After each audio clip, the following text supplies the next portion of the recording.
Psychology of relationships, why you fall in love so fast. There is a type of person who doesn't fall in love slowly.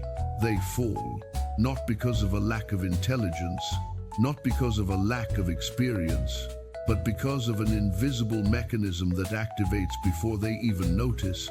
In just a few encounters, the brain has already written a story, and the heart simply follows.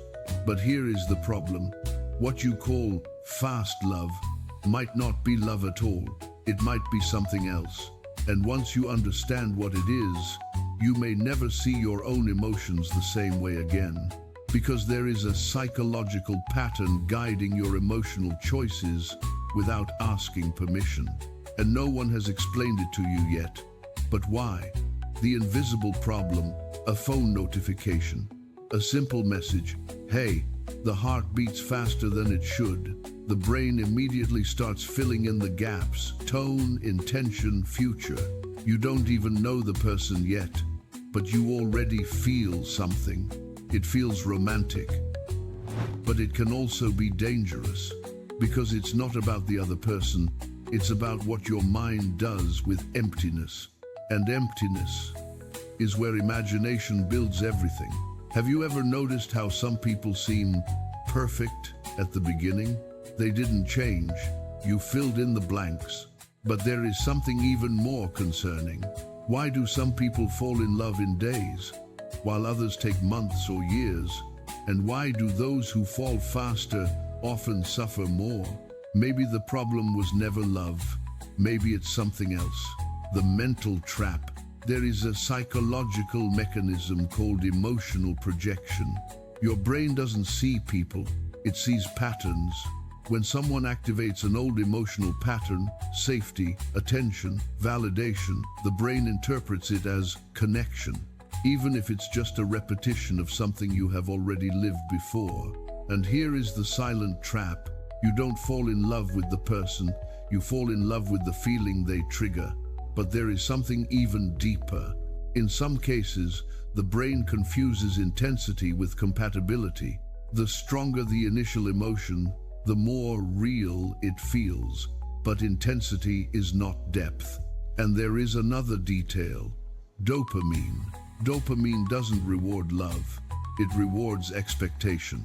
That is why messages, delays, uncertainty create emotional addiction. Have you ever felt it? That light anxiety while waiting for a reply and the relief when it finally arrives? That is not romance, it is chemistry. But there is something even more hidden in all of this. The science behind it.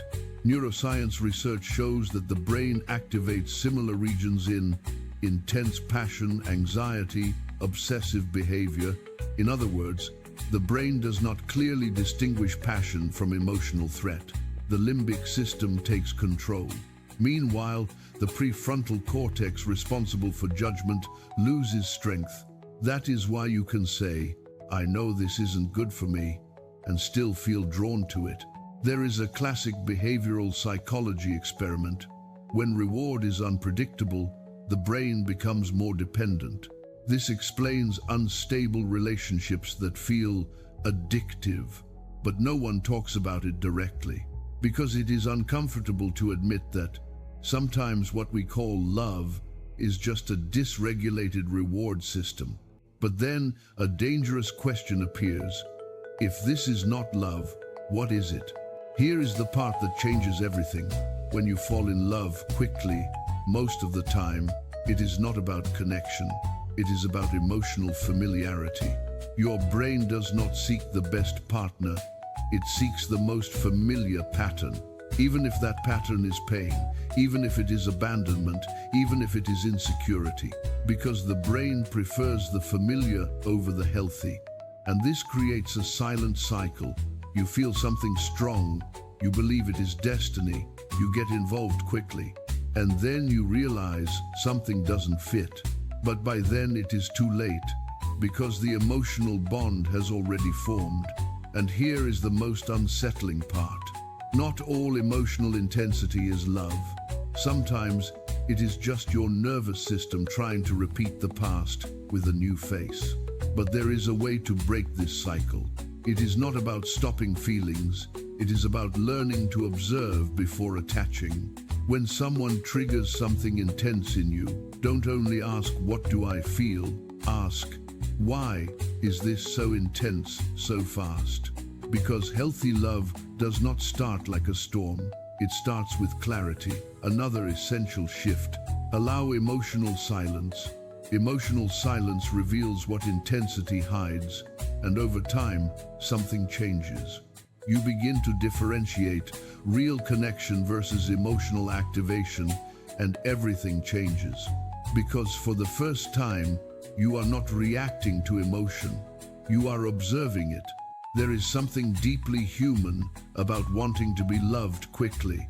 But maybe the most important question is not, "Why do I fall in love so fast?" but rather, "What inside me needs this so intensely?" Because the moment you understand your mind is the moment it stops running your life on autopilot. Love does not disappear when you understand it. It matures, and you realize something simple but profound. Not every instant connection is destiny. Sometimes it is just emotional repetition asking to be recognized. And when you see that, you don't love less, you love more consciously, and that changes everything.